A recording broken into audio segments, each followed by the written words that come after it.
ये दो सवालों पे गौर कीजिए, कैसे सॉल्व करेंगे इसको आप। पहले हम दूसरा सवाल सॉल्व करेंगे। Will solve the second problem. Second problem says required to input and store n given numbers. n क्या है? 10 हो सकता है, 50 हो सकता है, 1000 हो सकता है। जो भी n देंगे मतलब n की भी वैल्यू दी जाएगी और उसके बाद n वैल्यूज अलग अलग से दी जाएगी और आपको बोला गया है कि उनकी सम निकालिए। अब टेम्पररीली आप इसको गौर कीजिए कि अगर मान लीजिए यहाँ पे ऐसा नहीं लिखा, खाली ऐसा लिखा है you are required to input n given numbers and find their sum, ये तो इजी हो जाएगा। ये हमने किया है इटरेशन से लास्ट टाइम। कैसे किया था? हमने यहाँ पे डिक्लेयर कर दिया था int n sum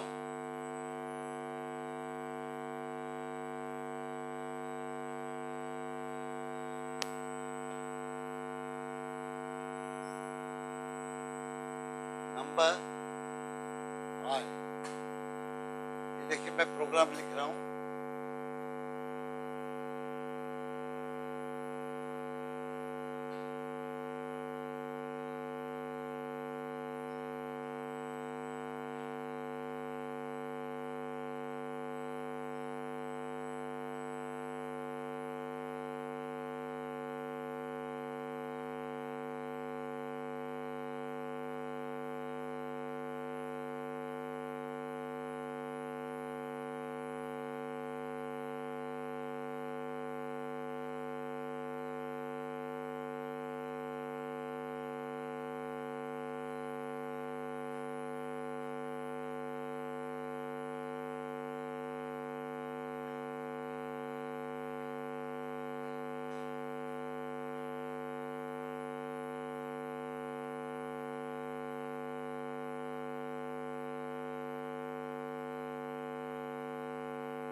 देखिए इस प्रोग्राम को पहले समझिए क्या क्या सही चलेगा। Will it work correctly? What it is doing is you have been told to find the sum of given numbers. इसको चला के देख लेते हैं।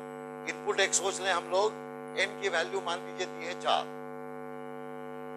और 4 जो वैल्यूज हैं वो है 15, 9, 27 और 32। ये 4 वैल्यू। आप प्रोग्राम जो लिख रहे हैं पहले n पढ़ेंगे, उसकी वैल्यू है 4, फिर उसके बाद 4 वैल्यूज पढ़ेंगे और उसकी सम करेंगे। अब ये 4 की जगह 40 होता तो यहाँ पे 40 वैल्यू इनपुट देते हैं। ये सही चलता है कि नहीं तो पहले देखते हैं प्रोग्राम करता क्या है। What is it that it is doing? I am initializing sum to 0, then I am reading the value of n. Now I have to set up an iteration which will execute how many times? n times. हर बार में एक number पढ़ूंगा, सम में add करूंगा, दूसरा पढ़ूंगा, दूसरा सम में add करूंगा। ऐसा कितनी बार करना है? 4 बार करना है, n बार करना है। तो ये लूप जो लिखा है इटरेशन, ये कितनी बार एग्जीक्यूट होगा? पहली बार एग्जीक्यूट होगा i = 1, फिर एग्जीक्यूट होगा i = 2, फिर एग्जीक्यूट होगा i = 3, i++ लिखा है। और ऐसे कब तक होगा? जब तक i <= n है। यानी i <= n मतलब i = n हुआ फिर भी एग्जीक्यूट होगा। n की वैल्यू 4 है, यानी जब i 4 हो जाएगा तब भी एग्जीक्यूट होगा। तो कितनी बार एग्जीक्यूट हुआ ये iteration? i = 1, i = 2, i = 3, i = 4। 4 बार में 4 नंबर पढ़े आपने, उसको ऐड कर लिया। तो यहाँ जब आ गए आप तो आपको सम मिल गई, आपने निकाल दी। ये सवाल इजी है। अब ये 4 हो या 40 हो या 1000 हो, इसी तरह से आप लिखें। इसमें देखिए मैं एक थोड़ा सा चेंज करता हूं। ये चेंज स्टेटमेंट मैंने कर दिया। यहाँ पे कर दिया i = 0,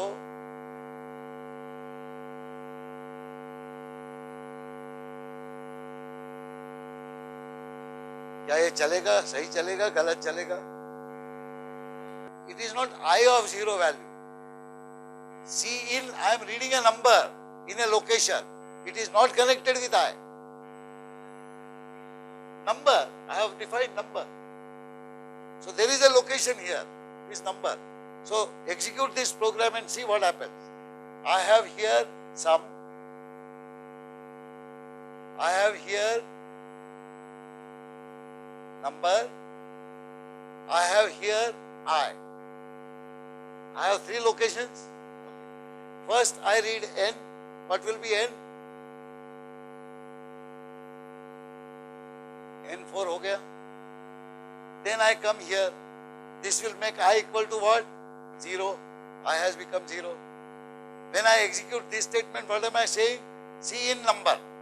Does it say ith number or something? No, that is in my mind only. The value of I am using as a counting mechanism independent. But what am I doing? I am reading a number. So this will read the first number, 15. It will come here. Before that I have said sum equal to 0. यहाँ पे 0 आ गया है. Now I come here, sum is equal to sum plus number. What will it do? 15 plus 0. What is the total value? 15. ये 0 की जगह 15 हो जाएगा यहाँ पर. Then I come here, I will go back, increment I will become 1. Is 1 less than n? 1 is less than 4. Coming again. Again what am I saying? See in number. So I am reading now the second number. Where am I reading? In the same location. So now this new number 9 will come and it will replace this 15. So I am overwriting that number again and again. So the notion is in our mind that if 4 numbers are given, the first one is first, second, third, fourth, or 0th, first, second, fourth. Because you are applying your notion of array in your mind to this problem. But there is no array. I have simply these locations. That is the reason why I said the problem that I am trying to solve is you are required to input n given values and find their sum. In that case, nobody is asking you to remember those values. So I need only one location to hold one value at a time. This will work. Now the real problem starts here. अभी ये मैंने निकाल दिया तो काटा और यहाँ पे लिख दिया इनपुट एंड स्टोर. अभी कैसे लिखेंगे हम प्रोग्राम? अभी ऐसा अगर प्रोग्राम लिखना है तो हमें कुछ या तो मानना पड़ेगा कि n बाबा 10 है तो हम 10 वेरिएबल के नाम लिख दें n1 n2 sorry number 1 number 2 number 3 number 4 number 10 और हर एक सी इन नंबर 1 सी इन नंबर 2 ऐसा करते जाएं. अगर मान लीजिए 10 लिखे हमने number 1 number 2 number 3 I define 10 locations but actually you later on tell me n is equal to 5 only. What will I do in my program?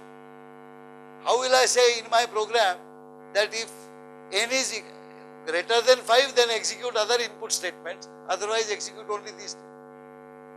How can I do that? Suppose I write see in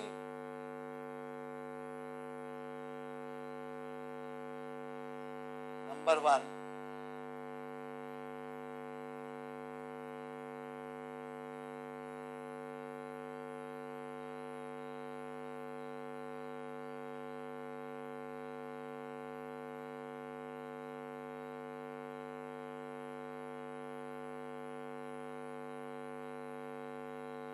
ठीक है, ऐसा लिखना पड़ेगा store करने के लिए. If n is 4 but suppose somebody says n is 3 only, अब मेरा प्रोग्राम क्या करेगा? पहले ये एक इनपुट करेगा, दूसरा करेगा, तीसरा करेगा और चौथा भी करेगा. उस समय कोई वैल्यू नहीं है. मैं बोलूंगा भाई मैंने तो तुमको 3 नंबर पढ़ने के लिए बोले थे, चौथा क्यों मांग रहे हो? Why are you asking me for 4th number? So there are problems when the total number of values are undefined and I still need to store them. I do not know how many names I should use. That is one problem. The second problem is, suppose somebody says, read and store 10,000 numbers and find their sum. Store 10,000. ये अगर algorithm करूं तो I can find the sum of 10,000 numbers, but I'll use only one location, and this algorithm will work. Small iteration. But if I have to write 10,000 names, कितना समय लगेगा सोचिए आप. Number 1, number 2, number 3, number 4, number 912, number 913, number 914, गिनते गिनते ही 1 घंटा लगेगा. लिखते में कितना लगेगा? 2 घंटे. और उसके बाद कोई आपका दोस्त है जो n की वैल्यू देगा 2, फिर आप क्या करोगे? अब वो इनपुट स्टेटमेंट को how will you tell the program कि बाबा please don't execute this statement. If you want to do that you will have to say if n is equal to 1,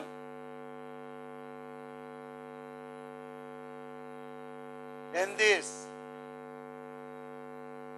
else if n is equal to 2, then this, else if n is equal to 3, then this. ऐसा instruction लिखना पड़ेगा. पहले ही लिखने को 2 घंटे लगे थे, अब if else if और 2 घंटे लगेंगे. क्या ये सही है? और आपने लिखे भी मान लो 1000 और आपने बना दिया प्रोग्राम, दोस्त को दे दिया भैया अब इससे 1000 नंबर ऐड कर ले, तो बोला कि नहीं, last night I read a book and I have to add 1 million numbers. फिर लिखो आप, गलत है. मिलियन नंबर स्टोर कर सकते हैं, जगह है कंप्यूटर में, मेमोरी बड़ी है, लेकिन आपका प्रोग्राम भी उतना हनुमान की पूंछ की तरह लंबा हो जाए, वो नहीं चलेगा. that program is meaningless. So you have to have a program which is meaningful, and therefore we say that look, if I have to handle large number of numbers which are all similar, they are all integers, they are all floating point, etc., etc. So why don't you give me a mechanism which is much simpler in life, and something like what I say,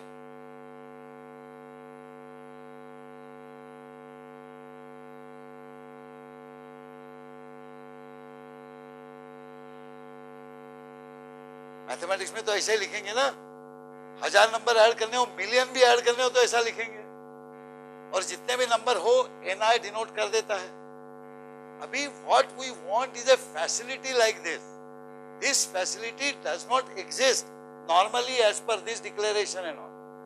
ये declaration से ये facility नहीं मिलेगी. इसके लिए C++ वालों ने एक और अलग फैसिलिटी बनाई है, उसको नाम दिया है array.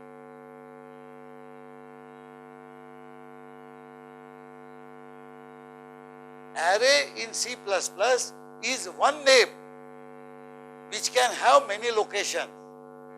Ordinarily one name is one location, sum is one location, I is one location, n is one location, number is one location. But suppose I want 1000 locations, then I can say something like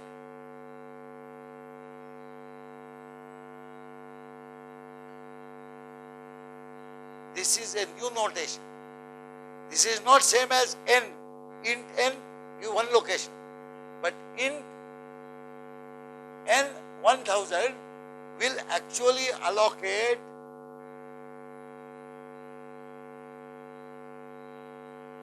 thousand locations. That is what compiler will do. And how will you address this location or this location? You don't have to write number 3, number 4.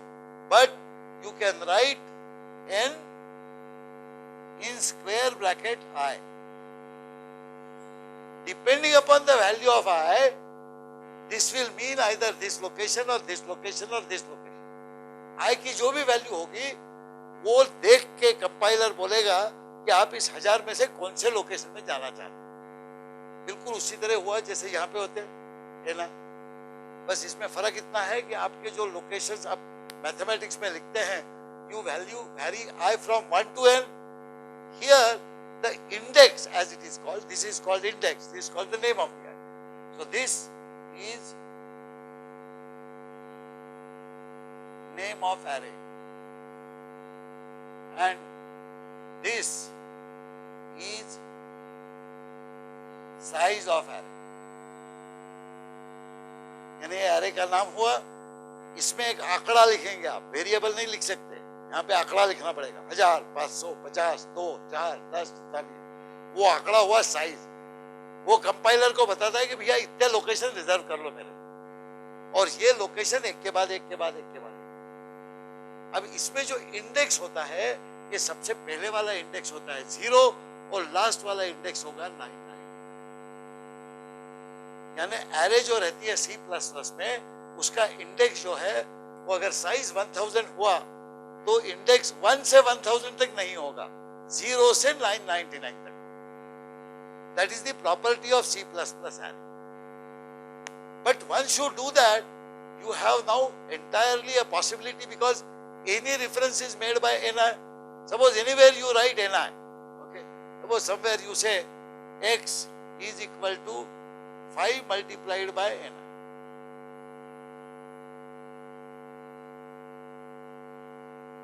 If you had written capital N, if you had written Y, if you had written P, what would compiler do? It will go to that location for capital N, for I, for P, whatever. Take that value and use that value to multiply it by 5. उसको 5 से multiply कर। आपने यहाँ NI लिखा है, NI नाम का कोई लोकेशन है क्या? नहीं है। ये लोकेशन हुआ ith location of array n। तो जब कंपाइलर ये एग्जीक्यूट करेगा तो पहले ये पूछेगा कि भाई ये i की वैल्यू क्या है। मान लो उस समय अगर i की वैल्यू 5 हुई, if i is 5, then it will first go and find out that in location I, what is the value? Suppose it is 5, then this will mean n5. Suppose this value is 15, then this will mean n2. यानी जहां पे भी आप use करते हैं, ये पूरे array में से एक ही एलिमेंट यूज होगा एक टाइम। कौन सा एलिमेंट है ये आप बता सकते हैं। जैसे यहाँ पे ni लिखते हैं आप, i varies from 1 to n बोलते हैं, तो एक बार n की वैल्यू 1 होगी, i की 1 होगी, फिर 2 होगी, फिर 3 होगी। तो आप क्या बता रहे हैं? First sequence number, second sequence number, third sequence number. उसी तरह से 0th element of the array, first element of the array, second element of the array, ये एक्सेस होगा। और ये जो फॉर्म है ni, आप इसको हर उस जगह यूज कर सकते हैं जहां कोई नाम यूज कर सकते हैं। जहां सम लिख सकते हैं, i लिख सकते हैं, वहां ni भी लिख सकते हैं। बस ये जरूरी है कि i की वैल्यू डिफाइन होना चाहिए उस समय। अब मान लीजिए ये स्टेटमेंट मैंने एग्जीक्यूट किया, x is equal to 5 star ni, और इसके पहले लिख दिया i इज इक्वल टू 50,000। बोलिए क्या हो जाएगा? i equal to 50,000, so this will say x is equal to 5 multiplied by 50,000 element of n। लेकिन आपने डिक्लेयर तो करा है n1000। वो कंपाइलर क्या करता है मालूम है आपको? कंपाइलर बोलेगा ये आपका n0 है, ये आपका n1 है, ये n2 है, ये n999 है, इसके आगे वाला n1000 होना चाहिए, इसके यहाँ से और जाएंगे तो 2000 हो जाएगा। कहीं तो भी नीचे जाके कोई तो भी एक लोकेशन उसको मिलेगा, जो लोकेशन होता 5000वां लोकेशन, अगर उतने लोकेशन आपने असाइन किए होते। ये नहीं आपने असाइन, आपने n1000 डिक्लेयर कर दिया तो खाली 1000 लोकेशन आ गए, लेकिन आपने वैल्यू दे दी 5000। तो वो डम्बो कंपाइलर जो है वो इस लोकेशन पे चला जाएगा जमीन के नीचे, वो ढूंढेगा वो लोकेशन वो 5000वां होता है। If you are declared it, उस लोकेशन पे जो भी वैल्यू बड़ी है उसको लेके आएगा, 5 से मल्टीप्लाई करेगा x। गलत हो गया ये। इसका मतलब ये हुआ, if you are using an array and if you have declared the size to be 1000, then it is your responsibility to ensure कि कभी भी आप अगर ni लिखेंगे अपने प्रोग्राम में, तो उस समय में i की वैल्यू जो है 0 और 999 के बीच में होनी चाहिए। अगर नहीं हुई तो गलती आप, जवाबदारी आप। हमने लिखा है, हमने डिक्लेयर किया, हम अगर यहाँ 50,000 भी लिख सकते थे, हमारी इच्छा है। जैसे कितने वेरिएबल लिखना हमारी इच्छा है, वैसे कितनी एरेज लिखना और हर एरे का साइज क्या होना ये हमारी इच्छा है। हमें जितनी बड़ी एरे चाहिए प्रॉब्लम सॉल्व करने के लिए, उतना साइज हम लिख सकते हैं। लेकिन एक बार साइज लिख दिया, उसके बाद जब एरे एलिमेंट यूज करेंगे हम, तो वो एलिमेंट का जो इंडेक्स है वो उस एरे साइज के लिमिट में होना चाहिए। वो अगर नहीं हुआ तो कुछ भी हाहाकार मच सकता। दूसरा एक हाहाकार का आपको बताता हूँ। यहाँ पे मान लीजिए मैंने लिख दिया i इज इक्वल टू -5, और फिर यही स्टेट में -7, -3 बोल, i इज इक्वल टू -3, और फिर बोला x is equal to 5 multiplied by n। करो आप कैलकुलेट, क्या आएगी वैल्यू? बताइए क्या हो सकता है? जो लॉजिक मैंने बताया अभी, अभी थोड़ी देर पहले हम जमीन के नीचे चले गए, अब ऊपर जाएंगे क्योंकि ये n0 है। तो C++ कंपाइलर बड़ा बिल्कुल गणित से चलता है, 0 ये है, 1 ये है, तो ये -1 होना चाहिए, इसके ऊपर वाला लोकेशन -2 होना चाहिए और इसके ऊपर वाला -3 होना चाहिए। अब जो भी हो सकता है आपने पहले और चीजें डिक्लेयर करी है, सम, आई वगैरह, तो मान लीजिए यहाँ पे सम है, ये सम लोकेशन आपने अनाउंस किया था, आपने कहीं इंट सम बोला था, उसके बाद कुछ एक दो नाम और लिखे और फिर एरे डिक्लेयर किया, तो कंपाइलर क्या करेगा, पहले सम को एक लोकेशन दे देगा, फिर कैपिटल एन को देगा, फिर आई को देगा, फिर आपकी एन एरे को देगा। तो n-3 अगर आ गया कहीं से तो ये लोकेशन में चला गया। अब उस लोकेशन में मान लीजिए आपने मरमरा के एडिशन करके कुछ तो भी वैल्यू निकाल के रखी है 7554, वो 7554 लेगा, उसको 5 से मल्टीप्लाई करेगा, x में डाल, सब गड़बड़ जाला। So you have to be very careful as to how you give the index. So easiest thing to remember is that once you declare the size of the array, then you can use this kind of reference anywhere in your program, but it is your responsibility that I is declared properly and it is given a value properly before you come to execute this. ये statement execute करने से पहले I की value हो जाती है। लेकिन अगर नॉर्मल हम अपने कायदे में रहें तो this becomes very easy for me now to solve this problem. You are required to input and store n given numbers and find their sum. Let us look at that program itself. Let me look at this program itself. What I was doing, I was reading a number and adding it to sum.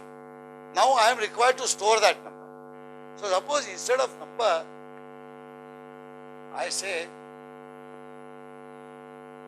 n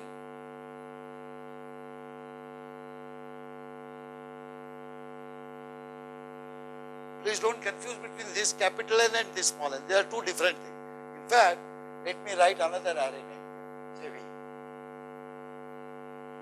V 500, some value. 500 values है. V0, V1, V2, V3, V499. अभी यहाँ देखिए ये memory allocation कैसे होगा. Compiler अभी आपका programme पढ़ रहा है. Compiler is reading your program. It will allocate memory typically in the order in which you announce the storage. How have you announced? Int n. Memory तो बड़ी है उसके पास, तो पहले वो मेमोरी शुरू करेगा यहाँ से. सबसे पहला जो लोकेशन है उसको बोल देगा n. फिर आएगा आपका सम, यहाँ पे लोकेशन को बोल देगा सम. फिर आएगा आपका V500.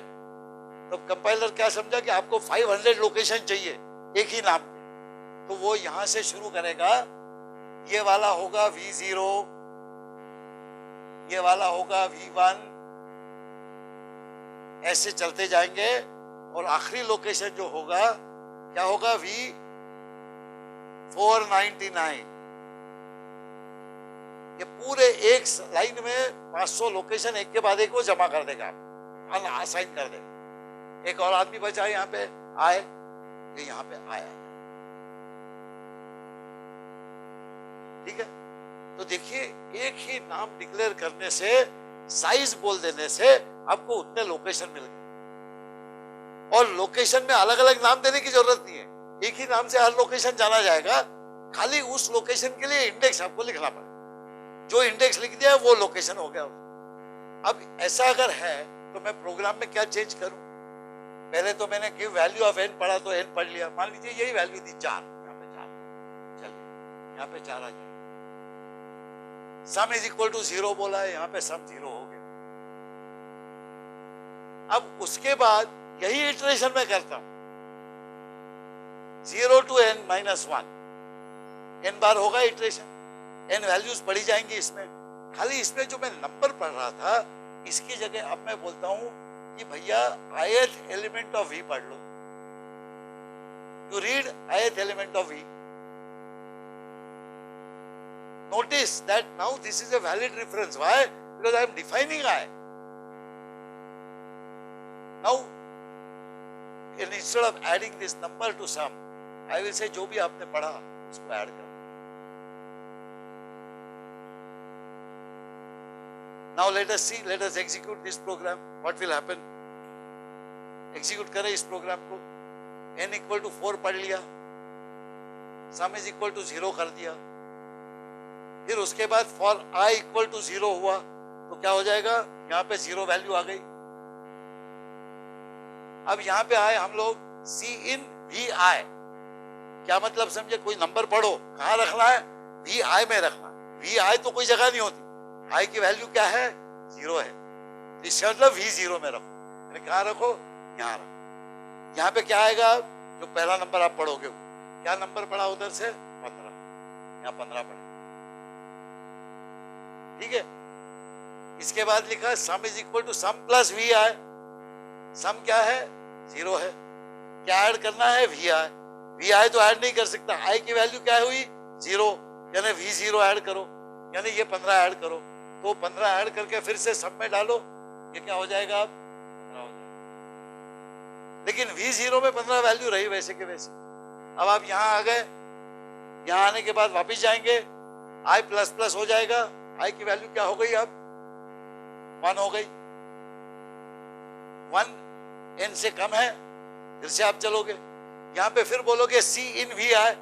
देखिए इंस्ट्रक्शन वही है, लेकिन अब I की वैल्यू चेंज हो गई तो मतलब बदल गया. अब वो आप कंप्यूटर को बोल रहे हैं एक वैल्यू पढ़ो बाहर से जो वैल्यू 9 है. कहाँ रखो? VI में रखो. I की वैल्यू क्या है? अब 1 है, यानी V1 में अब इसको 9. तो 9 दूसरी जगह चला जाए.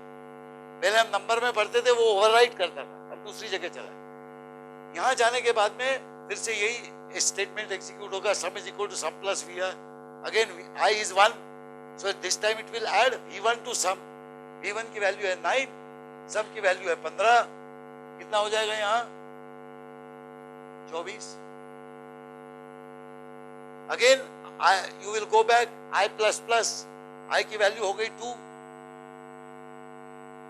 क्या 2 लेस देन n है? n 4 था मेरा, I 2 है, तो 2 लेस देन 4 है, यानी स्टेटमेंट फिर एग्जीक्यूट होगा बिल्कुल ठीक पिछली तरह से.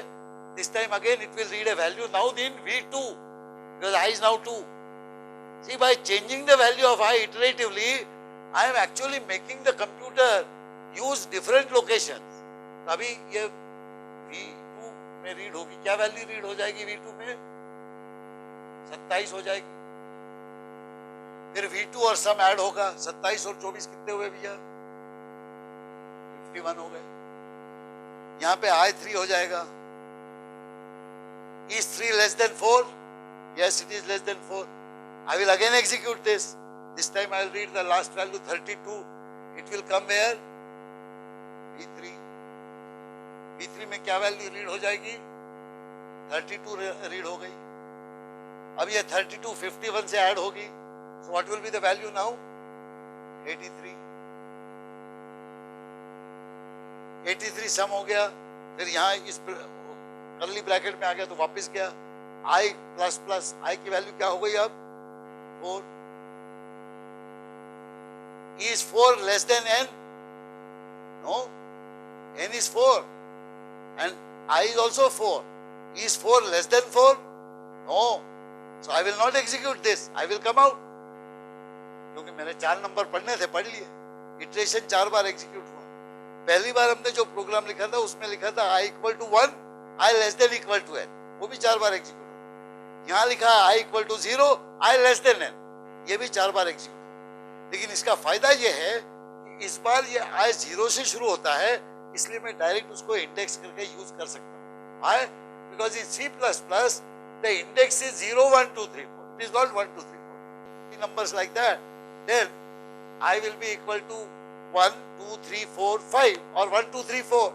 It will not utilize V0. It will not utilize remaining. But suppose you have to actually handle full 1000 numbers. Then you can go V1, V2, V3, V4, V9, 99.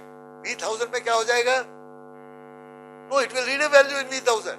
Where will it keep it? In I. I का तबला बज गया आपका. जो भी value आया है उसकी जगह कोई भलतीज वैल्यू आ गई 32 या 58 या -74, मजा ही मजा हो जाएगा. तो इसलिए एरे की जो लिमिट्स है हमेशा ख्याल रखिए. 0 से चालू करना, n-1 साइज -1 तक. ठीक है. बस अब ये आगे आपको तो अभी आप एरे मैनिपुलेट करते जाइए, जो भी करना है काम करते जाइए। अभी इसका सम हमने निकाल लिया, इसका मैक्सिमम निकाल सकते हैं आप। सम की जगह मैक्सिमम निकालना है आपको, n नंबर पढ़ने हैं और उसका मैक्सिमम निकालना। ये देखिए, you are given n numbers, find the largest value and the position where it occurs. तो सम के लिए अलग से एरे बना देते हैं हम। सम एक सिंपल वेरिएबल है, अभी एक सिंपल लोकेशन है, उसकी जगह सम नाम की या एस नाम की 1000 लोकेशन की एरे बना देते। तो उस पहले में 0th वैल्यू, दूसरे में 0+1, तीसरे में 0+1+2, पार्शियल सब जो भी करना, जो भी चीज आप एरे में कर सकते हो इस तरीके से, वो आप प्रोग्राम में इंप्लीमेंट। अब खाली बस ये एक प्रोग्राम लिख देंगे लार्जेस्ट नंबर और उसकी पोजीशन निकालने का, और आज की क्लास में। लेकिन ये प्रोग्राम अब मैं चाहता हूं कि आप लिखें। मैं यहां पे डिक्लेरेशन लिख देता हूं आपके लिए।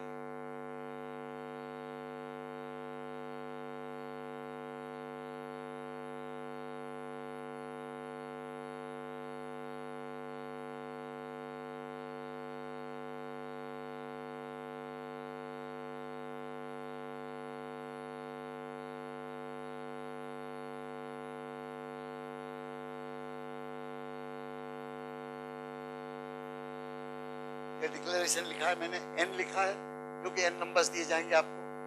n में भी 4, 5, 700 whatever, but it will be less than 1000 क्योंकि एरे हमने डिक्लेयर करी है 1000। i लिखा है, काउंटर करके आपको इटरेट करना पड़ेगा, तो उसके लिए i लगेगा। मैक्स लिखा है क्योंकि मैक्सिमम वैल्यू आपको ढूंढना है कौन सी, और पॉस लिखा है कि पोजीशन ढूंढना है आप। तो अब देखिए आपको क्या निकालना है, ये पहले देख लेते हैं मेमोरी मैप कैसे होगा। कैसे होगा मेमोरी मैप? पहले होगा n का लोकेशन कहीं तो भी हो जाएगा, फिर उसके बाद i का एक लोकेशन होगा, फिर उसके बाद मैक्स का एक लोकेशन होगा, फिर उसके बाद पॉस का एक लोकेशन होगा, और फिर इसके बाद v के 1000 लोकेशन हो जाएंगे। सो v0 हो जाएगा यहाँ पर, v1 होगा, v2 होगा, v3 होगा, v4 होगा, और ऐसे करते करते आखिर वाला क्या होगा? v99, ये लास्ट। ठीक है, ये आपका मेमोरी मैप हो गया। ऐसे मेमोरी लगेगी। C++ जो कंपाइलर है ये लाइन पढ़ के इतनी मेमोरी बना देगा। अब ये आपको बता दूं कि अगर हाँ सॉरी बोलिए, ओ सॉरी 4 9 हो गए, ज्यादा ही हो गए, कुछ थोड़े कम कर देते हैं। ठीक है, अभी ये बता दूं कि इनपुट जो दिया है आपको n = 4 दिया है, और ये 4 नंबर दिए 15, 9, 27 और 13, ये 4 नंबर इनपुट दिए। n की वैल्यू 4 है, these are the 4 input values and you have to find out the maximum and its position। इन तीनों में, चारों में मैक्सिमम कौन सा है? 27। इसकी पोजीशन कौन सी है? देखिए याद रखें, ये v0 है, ये v1 है और ये v2 है, यानी पोजीशन इसकी हुई 2, इसकी पोजीशन हुई 0, इसकी पोजीशन 1, इसकी पोजीशन 2, इसकी पोजीशन 3। तो आपका जो आंसर निकलेगा वो ये निकलना चाहिए, maximum value is 27 and it occurs at position 2। ये आउटपुट होना चाहिए अगर ये इनपुट दिया तो। If you give larger input, उसमें जो भी मैक्सिमम होगा वो, और उसकी जो भी पोजीशन होगी वो निकल के आना चाहिए। लिखिए प्रोग्राम फटाफट। इसको भी चलिए साथ में लिखते हैं समय बचाने के लिए, लेकिन आपको अंदाजा आ गया अब क्या करना चाहते हैं हम लोग। ठीक है, अब इसमें हम लोग पहले क्या करते थे, एक एक वैल्यू एक एक टाइम में पढ़ते थे, लेकिन अब चूंकि हमने एरे डिक्लेयर कर ही दी है और हमें मालूम है कि n नंबर पढ़ना है, तो क्यों ना हम इकट्ठा पढ़ लें। भाई पहले हमने ऐसा प्रोग्राम क्यों लिखा था कि शुरू में we were not retaining the identity of individual number. हम एक नंबर पढ़ के सम कर लेते, छोड़ देते थे, दूसरा पढ़ के छोड़ देते थे। अभी हम छोड़ने वाले नहीं है, रखने वाले हैं सबको। तो क्यों अलग अलग जगह पढ़े, इटरेशन एक ही जगह अलग से पढ़ ले उस नंबर को, तो हम ऐसा प्रोग्राम फिर लिख सकते हैं इसके आगे।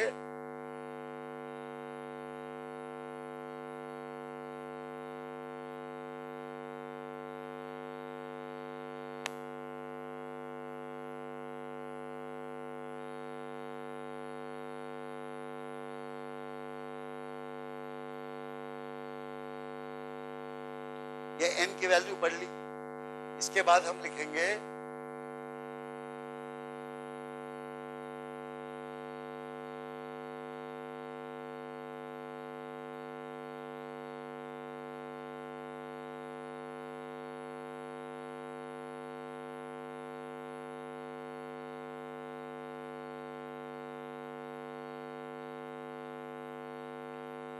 I have said give value of n, n की वैल्यू पढ़ ली 4, 10 whatever। अब मैं यहाँ पे एक पहले स्टेटमेंट कर रहा हूँ गिव इंडिविजुअल वैल्यू। अब यहाँ पे मुझे n वैल्यूज पढ़ना है, एक वैल्यू नहीं पढ़नी। तो अब मुझे सी इन स्टेटमेंट इटरेशन में लिखना पड़ेगा उतनी बार वैल्यूज पढ़ने की, और वो इटरेशन फॉर लूप से इजीली बनाया जा सकता है। तो यहाँ पे मैं ऐसा लिखता हूँ अगर फॉर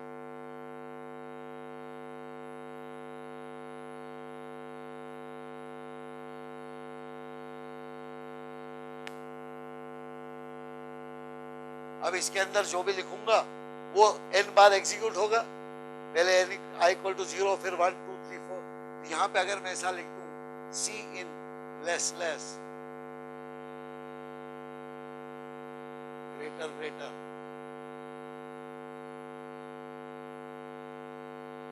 ठीक है, ये स्टेटमेंट n बार एग्जीक्यूट होगा। पहली बार यहाँ इसका मतलब होगा v0, then v1, then v2, then v3, v4, whatever is the n value of n। सब वैल्यूज आ गई। ये वैल्यूज आके कहाँ रहेंगी? यहाँ यहाँ यहाँ यहाँ यहाँ भर जाएंगे। अब इनपुट हो गया आपका। Now I will say find maximum.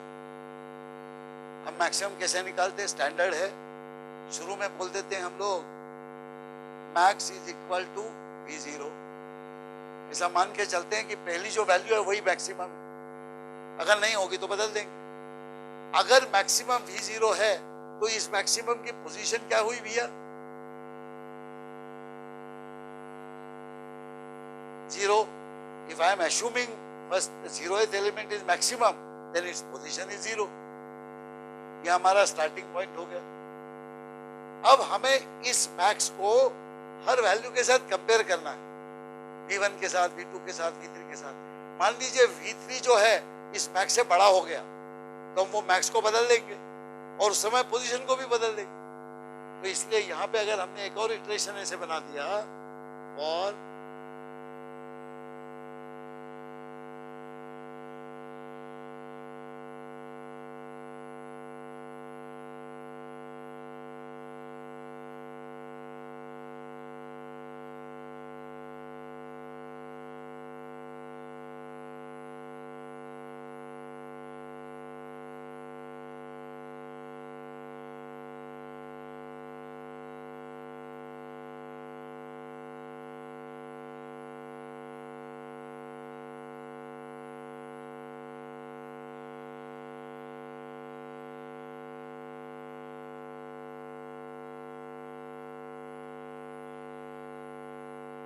इसको जरा सोचिए, यहाँ पे मैंने एक ब्लैंक छोड़ रखा। हाँ, क्यों 1 से स्टार्ट करेंगे? क्योंकि v0 को हमने मान लिया है कि मैक्सिमम है। तो अभी हमको v1 देखना है, v2 देखना है, v3 देखना है up to vn-1। vn-1 last element. ये इटरेशन जो है वो कितनी बार चलेगा? n-1 बार चलेगा। पहला वैल्यू हमने ले लिया है मैक्सिमम करके। This will run for n-1 times, and in each time what it will do? It will compare that ith value now with max. If the ith value is greater than max, तो हमारा assumption गलत था। एक बड़ी value मिल गई तो max में हमें वो वैल्यू डालनी पड़ेगी, और जब मैक्स में हम वैल्यू डालेंगे तो अपने आप पोजीशन भी चेंज हो जाएगी उसकी। इसको फटाक से एग्जीक्यूट करके देख लेते हैं 1-2 मिनट में। ये इनपुट दिया है आपको, n इज इक्वल टू 4 दिया है और वैल्यूज दी है, मान लीजिए 15, 9, 27 और 13। तो चलिए एग्जीक्यूट करते हैं फटाफट, क्या होगा बताते जाइए। पहले हमने n पढ़ा, तो यहाँ पे n में क्या आ जाएगा, 4 आ जाएगा। फिर उसके बाद में हमने पढ़ा क्या, फॉर i इक्वल टू 0, तो ये इटरेशन में i 0 हो गया पहले। फिर उसके बाद उसके अंदर गए तो v0 पढ़ा, तो v0 में क्या वैल्यू आ जाएगी, 15 आ जाएगी, या v0 में 15 आ गई। फिर या i equal to i plus plus हो जाएगा, y की वैल्यू हो जाएगी कितनी, 1। फिर अगली बार v1 में पढ़ेंगे, आप क्या पढ़ेंगे, 9 पढ़ेंगे। फिर i की वैल्यू बदलेगी, i की वैल्यू 2 हो जाएगी। फिर आप सीन करेंगे vi, मतलब v2 में पढ़ी जाएगी, अभी वैल्यू 27 आ जाएगी, ये 27 यहाँ पे आ जाएगी। फिर i की वैल्यू क्या हो जाएगी अब, 3। सिंस 3 इज लेस देन 4, फिर से एग्जीक्यूट करेंगे, सीन vi करेंगे, vi की वैल्यू क्या है अब 13, कहाँ जाएगी वो, v3 में जाएगी, 13 हो गई। i की वैल्यू क्या हो जाएगी, 4 हो जाएगी। फिर वापस जाओगे आप यहाँ, is 4 less than 4, no, so you have read 4 values, आ गए आप बाहर। तो मतलब ये काम खत्म करते करते आपकी चारों वैल्यूज रीड हो गई, इनकी वैल्यू रीड हो। अब आप ये एल्गोरिथम यूज कर रहे हैं। इस एल्गोरिथम में क्या किया, पहले मैक्सिमम इक्वल टू v0, मान लिया कि v0 मतलब क्या है, ये वाला है, तो मैक्स में आपने लिख दिया 15। फिर आपने यहाँ लिखा पॉस इज इक्वल टू 0, क्योंकि ये 0th वैल्यू थी, पॉस में आ गया 0। ठीक है, अब यहाँ पे क्या कर रहे हैं आप, for i equal to 1 to n minus 1, यानी i की वैल्यू क्या हो जाएगी, 1। देखिए डबल यूज हो रहा है i का, एक बार i 0 से 4 तक जा चुका है पहले लूप, फिर से यूज करें, कोई फर्क नहीं पड़ता। ये i की वैल्यू 1 हो गई। अब क्या होगा, if v1 greater than max, v1 कितना है, 9 है, is 9 greater than 15, no, don't do anything, come out here, i बढ़ा दो, i प्लस प्लस, i की वैल्यू क्या हो गई, 2, 2 4 से कम है, इसलिए फिर से अंदर आ गए। is v2 greater than max, देखें v2 कितना है, v2 जो है 27 है, 27 15 से बड़ा है, तो हम यहाँ पे आ जाएंगे। यहाँ पे क्या एग्जीक्यूट कर रहे हैं, max is equal to v2, यानी मैक्स में जो 15 थी उसको काट के हम यहाँ पे अभी 27 लेंगे, क्योंकि अब नया मैक्स मिल गया। और पोजीशन इक्वल टू i की वैल्यू 2 है, तो इसलिए ये पॉज जो था यहाँ पे अब क्या हो जाएगा,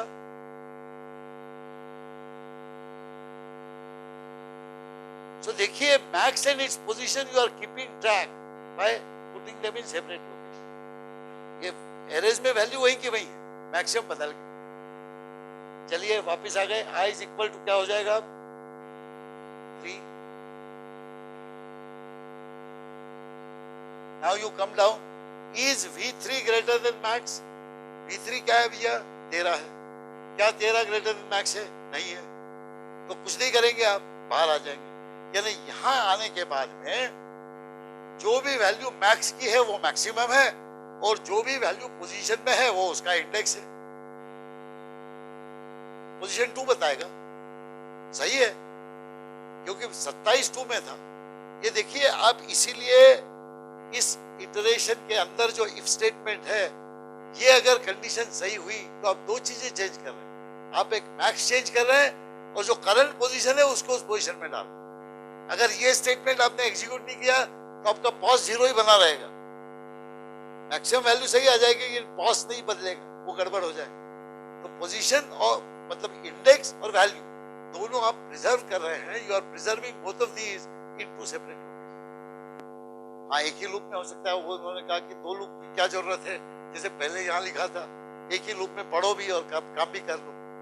लेकिन आपको मैं बताना चाहता हूँ कि जब भी आप एरेज यूज करते हैं तो कभी भी आप एरे खाली पढ़ के मैक्सिमम निकालने के लिए यूज नहीं करेंगे, आप वो वैल्यूज यहाँ रख रहे हैं, इसका मतलब आगे जाके आपको उन वैल्यूज के साथ कुछ और करना है, इसीलिए आप इतनी सारी वैल्यूज पढ़ के स्टोर कर रहे हैं। जब भी ऐसा प्रॉब्लम होगा तो उचित यह है कि पहले आप सब वैल्यूज पढ़ लें एक साथ, इतने इटरेशन लगाए उसमें इसका मतलब नहीं है, लेकिन इनपुट सेक्शन जो है आपने पूरा हैंडल कर लिया, पूरा का पूरा इनपुट।